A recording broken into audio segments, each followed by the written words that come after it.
Hey everyone, it's Justin here with Voices for Voices. Thank you so much for joining us on this episode of the show. Without you, we want to have a show. Thanks for the demand, bringing us across the world and over 1,000 countries, uh, uh, over 100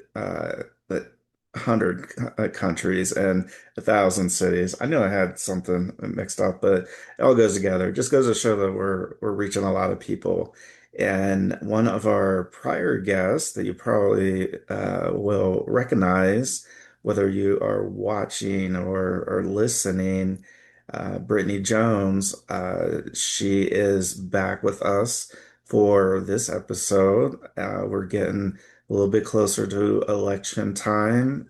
If you don't remember, or even if you do, she is running for the governorship of the state of Oregon here in the United States. And again, we welcome candidates from uh, both sides of the aisle, libertarian, and anything in between. And Birdie's taken advantage of it, and we are happy to bring her to you again. So thank you so much for coming back on the show. Thank you for having me. I'm excited to be back. Absolutely. So let's jump into some of the questions that we had uh, put together. Just looking for at the beginning, in your opinion, uh, how have things in Oregon been doing under the current administration? Since we talked, uh, I. I I understand that you wouldn't be running for the office that you are if things were going, in your opinion, the way in ways that you see in your eyes. So maybe we can get started there. Well, to put it bluntly, I don't think they're living up to the expectations of what's needed. They're not doing everything they can do to protect the people of the state. And, Portland's on national news with ICE and the protests, and two people were shot by ICE in Portland. And it's escalating here after Minnesota's escalation, and the governor is that we currently have is too busy, texting Donald Trump and increasing our fees and our taxes, and only getting in front of the camera about ICE when it diverts attention away from the fees and the taxes. And Oh, so, yeah, the leadership is not protecting our communities the way they should be, taking a stand and protecting them. yeah, that's it. That it's a big shame. It seems like uh, people are, on one side or the other when it comes to that, and sometimes forget to take a step back and realize they're a human being, and there's human beings that are having uh, different consequences due to certain actions or inactions of the current administration. One of those we had spoken about on our prior show was that I-5 corridor, how that is when we talk about human trafficking and other nefarious acts. Is I-5 still kind of uh, the highway that's the same way that you remember it just a few short months ago, or is the current administration taking any steps? So, to my knowledge, they haven't taken any steps, and unfortunately, all the attention is on ICE now. So it's like everybody's reporting on ICE that, ICE is going down I-5 or 126 or 99, and the human trafficking outside of like the MMIW awareness has kind of been pushed under the rug. Mm. But I did meet with a prison abolitionist, and we did have a conversation about how if I am elected governor, that I want to pardon certain crimes or certain prisoners, like the victims of sex trafficking that were convicted of sex crimes when they were actually victims. And when I say that I like pardoning sex crime, it's not, pardoning a pedophile and letting them out. It's specifically the victims that should never have been incarcerated in the first place, that were forced into that work. And they just need a place, they needed help, not punishment. And so I'm going to take that approach in that regard while we are trying to figure out what to do with the human trafficking issue, at least at the state level. Yeah, and I guess I know a little bit firsthand. I don't quite remember the exact timing of when we last spoke, but we're as an organization and a mutual acquaintance. We are on what you just spoke about of having somebody who was sex trafficked, labor trafficked, and the traffickers are coming after us for trying to help the individual who was trafficked. And that is unfortunately, not only in Oregon, but across the United States, it's very disheartening when their traffickers are the ones literally going after the people they traffic for the same things that they did. So just like you said, it's literally to just like flip the switch and say, "Oh, we didn't do this. You're the one that did it to me." And so for our viewers and our listeners, this is a very, very real across the United States. This isn't, and I know we're speaking specifically about Oregon tonight. But across the United States, there's a lot of organizations, there's a lot of power that is on the side of the actual what you mentioned, the the pedophiles, the individuals that are committing these crimes, and it's like you said, to be able to have any type of a law that would let this happen, no matter where in the United States. So uh, definitely hear what you're saying there because it is a big problem. And until right people get into office, like yourself, and you're able to execute your platform, it doesn't seem like there's an end in sight. Uh, I guess I'm just curious, when did you like first learn about this type of activity that was going on? Is this years or months, or can you just maybe share for the viewers and listeners who might not be quite so sure about or haven't heard about this yet? Well, I first learned about the sex trafficking and the human trafficking on the I-5 corridor years ago. I was an actor and just on a small production out here called The Chop Box, and it never got produced. They actually lost the footage for it because their hard drive crashed, and Mm. um, in the and it was a horror movie that they were making, and there was a monster in the movie, but all the references were to bring attention to human trafficking. So that's when I first became aware of it. And then when I started doing more research, and as a single parent, and CPS had been called on me too at one point, and I learned that they're like illegal trafficking for children. They take them out of perfectly good homes, they put them into other homes, and the more children they have in their system, the more money they get from the state. And it's a for-profit system where they take children from their homes, and that contributes to the human trafficking as these children age up and out of the system, nowhere to go, because literally when they turn 18 they're like, okay, bye, and they put them out. Mm. So all of this is all interconnected, and it's one of those things. I've been a part of a Facebook group called Fix/Fight CPS because the entire organization needs to be completely redone so that it doesn't create new victims. Very true. Thank you for sharing that so succinctly. Since the last time we talked, have there been any modifications to your platform that have come up, or is it very similar?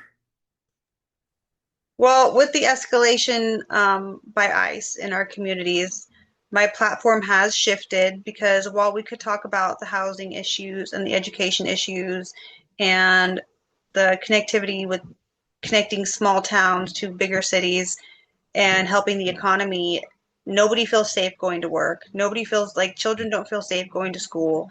They don't feel safe having community gatherings. And so, a huge part of my platform, as soon as I get into office, would be to launch a full criminal investigation into ICE conduct, at least individually against the agents within the state of Oregon. Because the supremacy clause does not protect somebody if they overstep the bounds of their authority and if the state and federal laws don't conflict with each other. And theft of personal property, overstepping your authority, like detaining citizens, which ICE does not have the authority to do, and torturing while they're in their custody, that's illegal on the federal and state level. So criminal charges could absolutely be pressed against individual agents. And while that's going on, we'll be launching a lawsuit to recover some of the losses that these people have been through because Indigenous activists are out there screaming for help and they're being completely ignored. And so they need, like, the community out here needs a leader that's not going to hide in their office or pretend to care when they want to pass tax hikes. Meanwhile, they're texting Donald Trump. Yeah, yeah. It's oh, it just boggles the mind, and this is a good lead into the next question. The indigenous people, as we know, and as I found out even more from our conversation prior, they're incredibly resilient. Uh, do they feel good knowing, who you are, what you stand for in your run for the governorship, for being the candidate to support? So just like last time, I can't speak for everybody. I can't speak for all Indigenous communities. All I can say is that since the last time we spoke, my relative in the Potawatomi tribe, he was the historian for over 23 years. He gave me his personal endorsement for governor. He supports what I'm doing out here, and I was very honored to receive that. I actually cried a little bit because it's like, yay, my family claims me. And then out here, I can say that the people that I work directly with, they support what I'm doing. And whether they personally, like publicly or privately want to support that, that's up to them. And I'm okay with either. I don't have a requirement for my friends and family to be publicly vocal about their support for me. I'm just grateful for the guidance and the mentorship that I'm able to get from the people that I work with and for. Excellent, excellent. Yeah, definitely. We can't force individuals how they want to share that, and so yeah, some public, private, and other means. Uh, let's maybe head back to just for a moment to the human trafficking prosecution. I know last time we spoke, I believe that one of the things, it, not only about the pardoning of the individuals who were, wrongly convicted for being the people being taken, as far as taking that next step in the prosecution of the individuals who had and maybe currently still are trafficking, as far as the penalties go, I guess is what I'm getting at, where there's some states uh, that I think California is one of those ones where I don't even know if it's like a misdemeanor or it's it just it it boggles my mind that there's even that we even have to talk about this topic. But I think that as we were talking previously, that were we talking about making that a death penalty eligible if certain criteria were met? Well, see, the thing is there's so many people against the death penalty. My personal opinion is if they're a child predator and they're hurting children, I'm all for it. As long as there's concrete evidence that it happened, it's not a false accusation for revenge. That power, though, to change the legislation that way lies with your state representatives, your Oh, House, your Senate. The governor cannot even introduce legislation to the floor to be voted on. So that like I could go to a representative or, a senator and be like, "Hey, I wrote this bill or I would like this to be pushed. Can you introduce it to the floor so you guys could work on it?" And they could say yes, but then they could leave it on their desk and it could never see the light of day again. So it's not under the governor's office to create new laws. However, under the governor's office, there is the enforcement of the laws. And I mm. am a strong believer in no longer giving predators a slap on the wrist and allowing them to go right back out onto the streets to offend again. And so I would definitely support harsher penalties and enforce those for those that are convicted. And I don't know this. Are judges in Oregon, are they elected or are they appointed, or does it depend? I believe they're elected.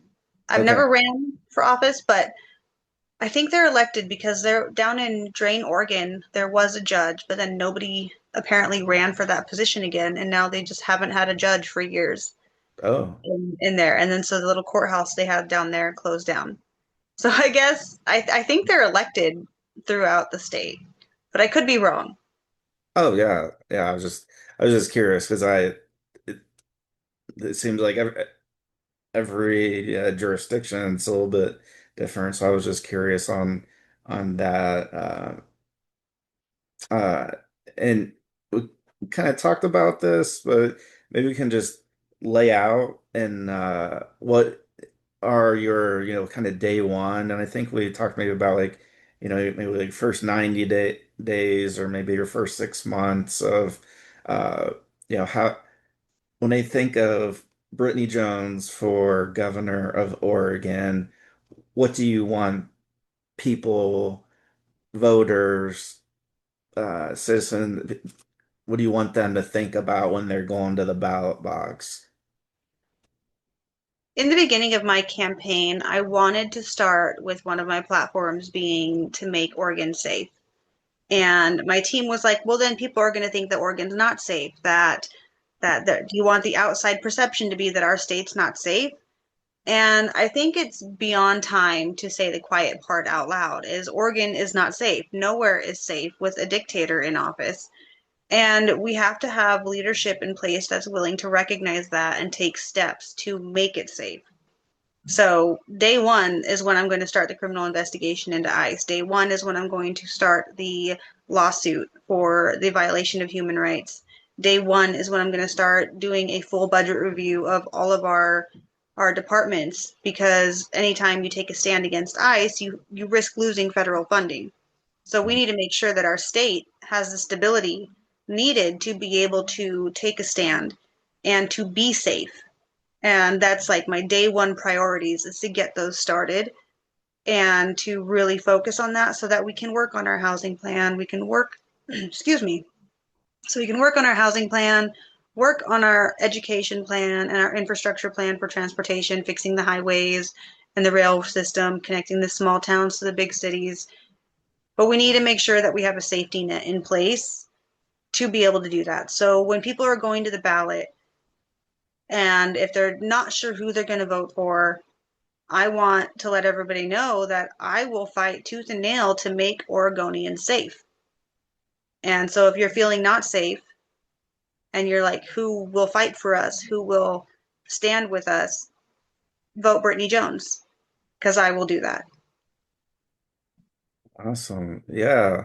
And it's so refreshing how transparent you are with exactly with what you're sharing.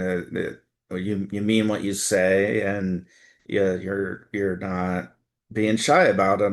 And I think some individuals running for office or in office, uh, they have ways of like skirting around like the truth, or skirting around the answer that they want to give, because it just comes back to a talking point that you have real concrete specific things that you want to do and implement day one, and you want a departure of the past on quite a few of those.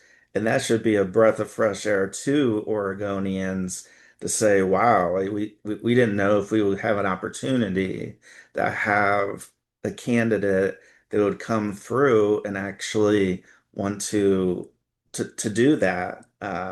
Because it's kind of like that saying, if you do the same thing over and over, it's crazy or what, but it gets you not very far. It gets you into the same place you're at, like same place you're standing or sitting or walking. You don't have much room to wiggle, and so for you to have that experience also for Oregonians, that you also ran for the presidency. In an earlier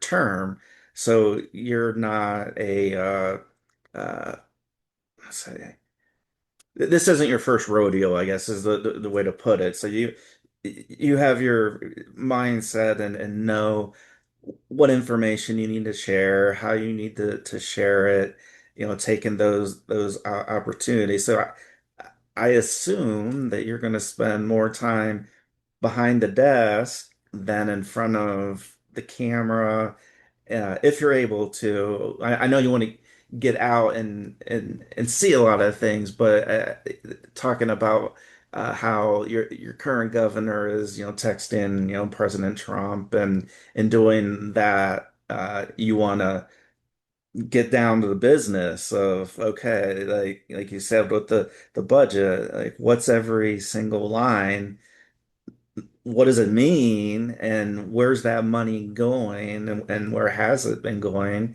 and just going through that, it makes me kind of it's almost like feel like I run a marathon, like thinking about it, because there's so many different lines to the budget, and to really get to the bottom, in my mind, I could see you, not you, but a person in the office say, "Well, what's this mean?" Like, "Oh no, don't worry about that. That's just, that goes and I don't know, this particular area."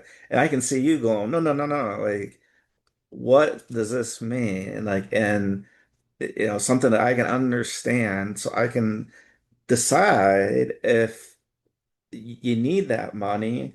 It could be directed elsewhere, or having a balanced budget isn't always a bad thing to have, especially the way that overspending goes. But it's really refreshing. Again, I said it, I think on our last show as well. Now. We're in January of 26.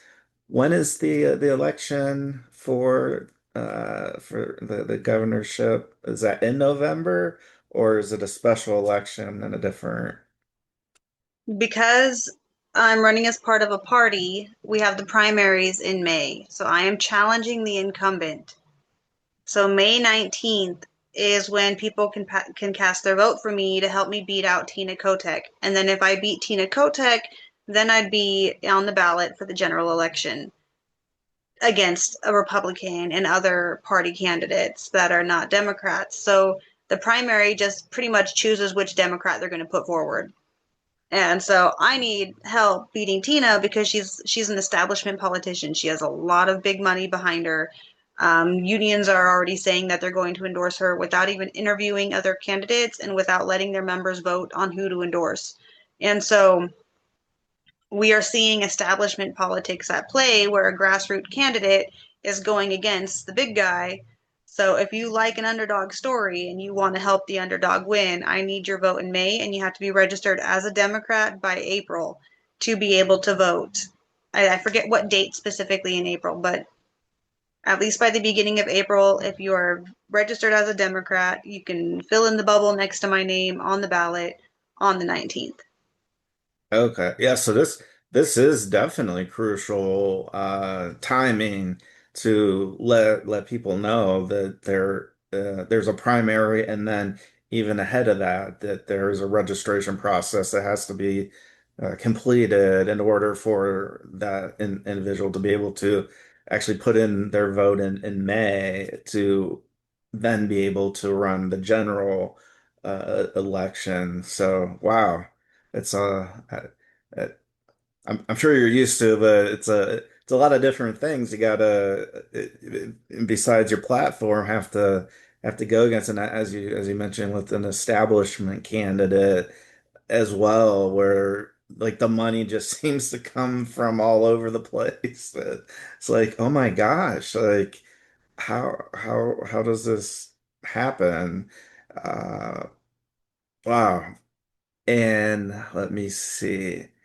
So let's just, when would you go into office? I'm just thinking from like a budget like standpoint of, okay, so people they register, they vote primary, they vote for B. Jones, they vote for you in the general election.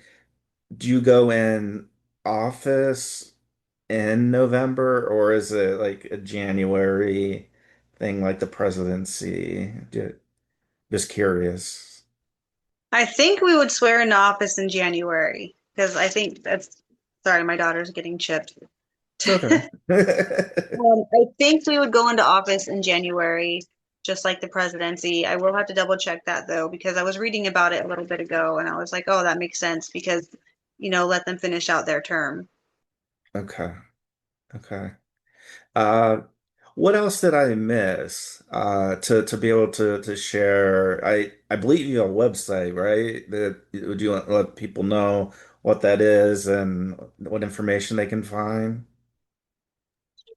So I have a link tree because our website, we're using Wix, so it's a free website, but it's Oh, a really long URL. So, but I have a link tree. So I do have a website, I have a Facebook, I have a TikTok, I have an Instagram, and we have a Signal chat for volunteers. We have AxBlue for donations. We're working on merchandise and yard signs, and we have some really cool logos that we're going to be putting out. But the link tree has the link to our website, it has a link to volunteer or sign up for our newsletter, it has a donation link. And then our website, you actually have the ability to find the TikTok, which is actually just BJ for Oregon. okay. And then the Facebook is Jones for Governor 2026. Okay. Jones for Oregon Governor. It's a longer one. So is the Instagram. But you can also just Google Brittany Jones for Governor of Oregon, and Ballotpedia will pop up, Wikipedia will pop up, and it's so my information is out there. Okay. The uh so somebody decides I want to donate towards your campaign. Is that from a are they able to write that off on their taxes? The only reason I'm asking is because there's a lot of charities, a lot of nonprofits out there. I didn't know when you get into the political sphere if somebody decides to to donate if that's something that or if it's just not that it matters either way. I'm just curious that there might be somebody out there listening or watching thinking like, oh wow, like I wonder if I could write this off on my taxes. I'm not. I know it's not the biggest question and the biggest deal, but never know. I have heard there is like a tax credit or something like that if you donate to political campaigns, but I'm not 100% sure. So that's Okay. something you have to ask your tax person. Hey, if I donate to this campaign, is that a tax write-off? Do I get a deduction for it or a credit for it? I think that's always something you should check if you're not sure. If if you were to say to the viewers and listeners, what's the besides the voting aspect, because that's huge. That's what moves the process along. It moves you along in the in the cycle. What what would be like the number one thing if somebody's already registered to vote, if they've already kind of made up their mind or they're following what your media presence, what would be like the number like one and two things you would want somebody to look at in your link tree? In my what? What was that last part? Sorry. Oh, in your link tree, like if they were on your Oh, my link tree LinkedIn. with, yeah, what would you want them to like guide them to do? Like if they're already registered to vote and they're just kind of like, all right, what can I do between now and May for the campaign? I would say the volunteer link and the donation link because we need both of those. I need people to help canvassing. Like we got the voter registration list from Lane County and it's 122,000 people. And only 22,000 of them have phone numbers on there. So we literally have to go house to house to house and talk to people. So I need volunteers, canvassing volunteers, people who do DoorDash that are willing to put my cards with the orders they drop off, because that helps me reach people.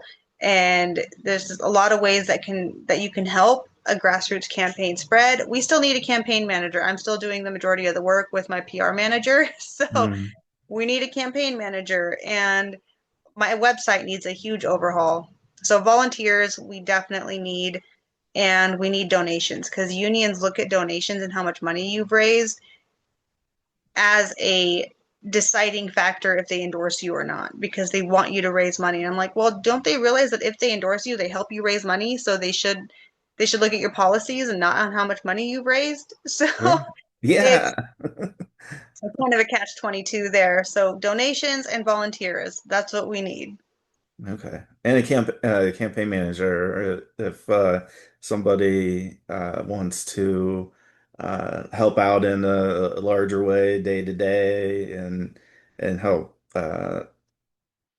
direct so would that be like social media as well? Or I guess how would what would be like maybe like a duty or two that you would want a campaign manager to do? So campaign managers oversee the entire campaign. They help set up the interviews. They work closely with the PR. They make sure that you don't miss opportunities. So like if Tina Kotek is given 30 seconds on the news, then your campaign manager would be like, "Hey, I claim time for my candidate too. She gets 30 seconds as well," or you have to talk about her for 30 seconds. So the campaign manager really organizes the campaign so that the candidate can be the candidate and focus on going out there and meeting people and just getting the message out there. What's your reception when you do the knocking on doors or you're meeting people and you're listening to what they're sharing? What how's that go as far as the reason why I'm asking, I did we did a show the other day and about my market research class, and we had this project where it was I think it was for the United Way, and the project was like you said, every student got a list, and you had to. And this was in the early 2000s, and you would have to call and ask them interview or yeah, I guess like interview questions and trying to get more information for the organization. And so I just remember that. And so when you talked about canvassing with dashers and going door to door, what's been kind of like the feedback of like, oh, I didn't know you were running. I didn't know there was somebody that had a platform with these issues on there? Just curious. So we haven't started canvassing door to door yet. We're still organizing because the voter information from the state was very disorganized. So we have to Oh, organize it by neighborhood and try to figure out the best map and the route to go. And we don't have the personnel, like the number of people to be able to go out there and knock on doors. I have started a texting campaign for the ones who had phone numbers. uh, And so far I've seen an uptick in the visits to the website. We haven't had any new donations yet, but whenever I go out to protests or speaking in events, like I was at the town hall yesterday with Jeff Merkley and Val Hoyle, and just being there, you're able to talk to people, and so I'm able to meet people, hand out my cards. A lot of them, almost every single person I've talked to at these protests, at the rallies, at meet and greets for other candidates, almost every single one says that Tina needs to go, and they're glad that somebody is running against her. And so it's always been a positive response in those situations. that's great. And you kind of, word of mouth is always helpful. So to know that they had a conversation with you, and the hopes is, from that grassroots level, that that they're talking to their family members or their friend groups, and letting them know, maybe putting out a social media message, like positive ones, because we could you could use those more now. Uh, what else did I miss? That missed that you'd like to share? We got about a minute or so left, if you like. I am also a member of Courage Candidates now. So, Courage Okay. Candidates, or they actually support the impeachment process. So, primarily, they have congressional candidates, but I approached them. I was like, I support impeachment. I just heard about you guys. You guys sound amazing. So, we had an interview and they brought me on board. So, I am one of their candidates. And once I get my statement and headshot and all that to them, then I'll be, I'll get their endorsement publicly. And it's we have a meeting every Monday, and it's great connecting to other candidates nationwide Okay. who have the same from multiple different parties that just support the accountability aspect that's lacking in our government today. And it's like, because it's not just impeachment for Donald Trump, it's impeachment for any elected official, regardless of party, that's abusing their power and not working for the people anymore. Absolutely. And that's there's so much learning that I've gotten from our conversation that I know it's going to be helpful for our viewers and listeners as well, on different processes, and that that sometimes there can be misconceptions one way or the other, or all over the place. So to have just that information, and have a candidate like yourself just being so down to earth, and sharing it, that you're not just repeating the talking points. It's like, again, the grassroots, like, we want to get things done once we get into office, but we need some help. And so donations, uh volunteers, campaign manager, link tree. So how is it link tree, and then there's a slash, and then is it just Brittany for or BJ for governor, or how would they be able to find you on Linktree? So if you actually, the link tree is on my TikTok. So if you just look up Oh, BJ for okay. Oregon on TikTok, and it's in the bio, and I think it's on my Facebook too. But I can send it to you as well if you'd Okay. like. But I try to include it in a lot of the stuff in my text messaging campaign. I include it at the end of my text messages so that everybody has access to it. And I'll be adding more links to it. Like I'm going to put my Instagram link on there, the Facebook link, make sure everything is just all in one spot so people can just go follow me, especially with TikTok changing hands, this month I at think some so. point? Yeah. Yeah. So things are going to change. And so I just want to make sure that all my socials are on there so that we can make sure that we don't lose followers in the transition. Absolutely. Well, Brittany, thank you so much for joining us again on the show, and we'd be happy to have you back if you'd like as we get closer to May. So don't be a stranger.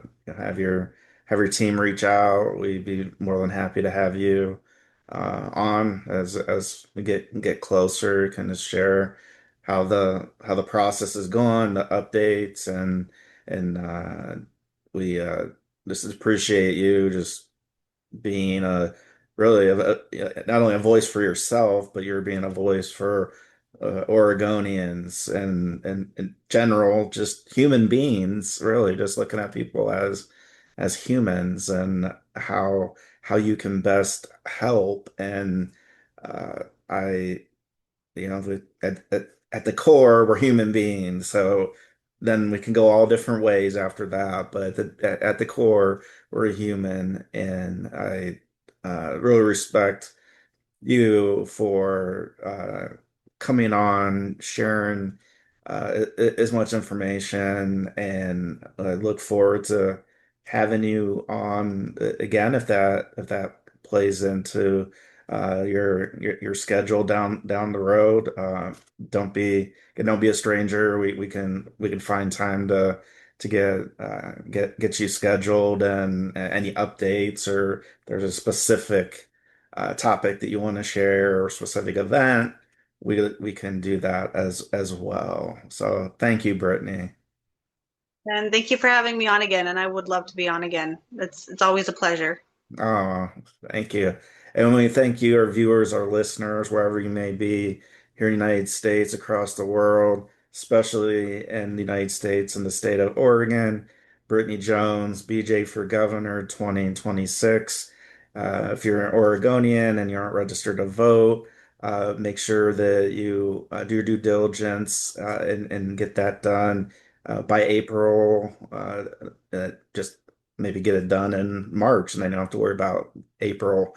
And then definitely make sure that you fill in the bubble for Democrat and then go in the primary voting in May, said May 19th, was it? Okay. So May 19th, and then once that process, the votes are tallied, and BJ comes out hopefully on top, then that will take us to the general election in November. So thank you so much for watching. Thank you for listening.